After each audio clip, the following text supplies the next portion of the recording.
कुरुक्षेत्र के मैदान में महाभारत का युद्ध शुरू होने वाला था। दोनों सेनाएं आमने सामने खड़ी थीं। एक तरफ कौरव, जिनकी संख्या अधिक थी, दूसरी तरफ पांडव, जिनके पास धर्म और सत्य का बल था। युद्ध शुरू होने से पहले अर्जुन ने अपना धनुष नीचे रख दिया।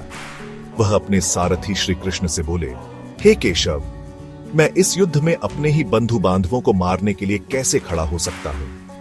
अर्जुन का हृदय करुणा और मोह से भर गया। वह सोचने लगा कि यह युद्ध तो विनाशकारी होगा। यह देखकर श्री कृष्ण ने मुस्कुराते हुए अर्जुन को समझाना शुरू किया। उन्होंने कहा, हे अर्जुन, यह समय मोह और शंका में पड़ने का नहीं है। तुम एक क्षत्रिय हो और तुम्हारा धर्म है धर्म की रक्षा के लिए युद्ध करना। श्री कृष्ण ने अर्जुन को जीवन, मृत्यु और आत्मा के रहस्यों के बारे में बताया। उन्होंने कहा, आत्मा अजर अमर है, यह न जन्म लेती है और न मरती है। जिसे तुम मारने की बात सोच रहे हो, वे तो केवल देह हैं। आत्मा को कोई मार नहीं सकता।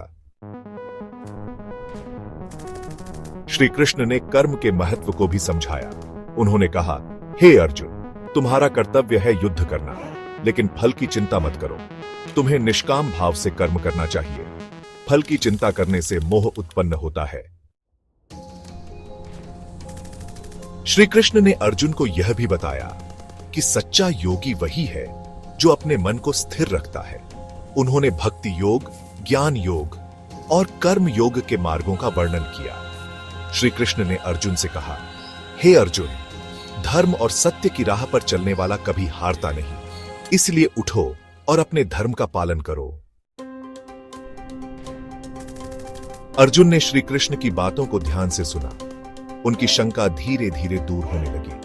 उन्होंने श्री कृष्ण से कहा, हे माधव, अब मेरी मोहग्रस्त बुद्धि शांत हो गई है। मैं आपके आदेश का पालन करूंगा और इस धर्म युद्ध को लड़ूंगा। इस प्रकार भागवत गीता के उपदेश ने अर्जुन को कर्तव्य और धर्म का ज्ञान कराया। युद्ध का आरंभ हुआ और श्री कृष्ण की शिक्षा आज भी मानवता के लिए प्रेरणा बनी हुई है।